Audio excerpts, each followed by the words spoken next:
ఈ యొక్క వ్యవసాయ విశ్వవిద్యాలయంలో నుంచి పరిశోధన ద్వారా బయటికి వచ్చినటువంటి వెలువడినటువంటి వివిధ పంటల రకాలు అవి రైతులకు చేరవేయక ముందు చాలా పరిశోధనకు అవి వాటిని రైతుల పొలాల్లో కూడా మేము పరిశోధన చేపడతాం విస్తరణ కేంద్రాల ద్వారా. అంటే వాటినే మినీ కిట్స్ అంటున్నాం. ఇప్పుడు చాలామంది రైతులు కూడా నేను వింటున్నాను, ఇక్కడ ఈ విత్తనాలు కాకుండా మాకు మినీ కిట్స్ కావాలి అని. మినీ కిట్స్ అన్నవి పరిశోధనకు ముందు రైతుల పొలాల్లో పరిశోధన చేయడానికి అవి ఎలా చేస్తాయి అని చేయడానికి చేసేటివి. ఇక్కడ మీకు ఈరోజు విత్తన సౌకర్యం కల్పించిన రకాలు అటువంటి పరిశోధనకు కూడా తట్టుకొని మంచి రకాలు, అంటే మనము అన్ని రకాల అప్రూవల్స్ తోటి అది రైతులు ఆ విత్తనాన్ని వాడుకోవచ్చు అని తెలిపిన తరువాత వాటిని విడుదల చేయడం జరిగింది. అటువంటి నాణ్యమైన విత్తనాలను ఇక్కడ ఉంచడం జరిగింది. కాబట్టి రైతులందరూ కూడా ముఖ్యంగా మనం అదే చెప్తాం చూడండి, ఒక వ్యక్తి మంచి జీవనాన్ని గడపడానికి వారి ఆలోచనలు మంచిగా ఉండాలి అంటాము. మనము ఆలోచన అన్నది మనం వ్యవసాయంలో చూసుకుంటే ఒక విత్తనం లాంటిది.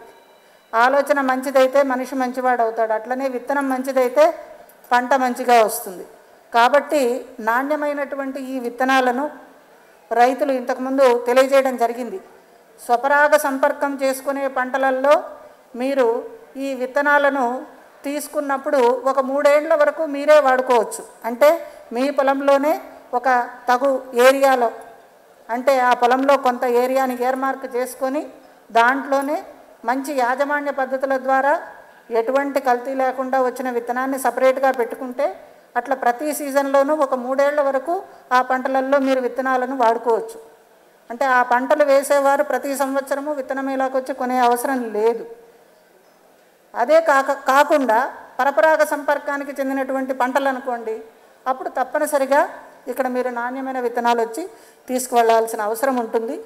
కాబట్టి రైతులు చాలా మటుకు కూడా మీరు మీ లెవెల్లో ఈ యొక్క విత్తనాభివృద్ధిని కూడా చేపడితే చాలా బాగుంటుంది. ఎందుకంటే విత్తనాభివృద్ధి సంస్థలు కానివ్వండి, వ్యవసాయ పరిశోధన విశ్వవిద్యాలయాలు కానివ్వండి, అదేవిధంగా వ్యవసాయ శాఖ వారు కానివ్వండి, రైతాంగానికి మొత్తం కావలసినటువంటి విత్తనాన్ని సమకూర్చాలి అంటే అది చాలా కష్టతరంతో కూడుకున్న పని.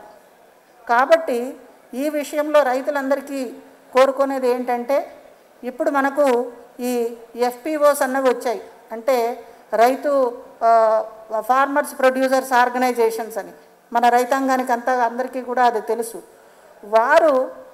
వాళ్లకు కావలసినంత మొత్తంలో ఈ సీడ్ ప్రొడక్షన్ చేసుకోవడానికి కూడా అవకాశాన్ని కల్పిస్తూ మా వ్యవసాయ విశ్వవిద్యాలయ శాస్త్రవేత్తలు తగు సాంకేతిక సహాయం మీకు చేయడానికి ఎప్పుడూ తయారుగా ఉంటారు.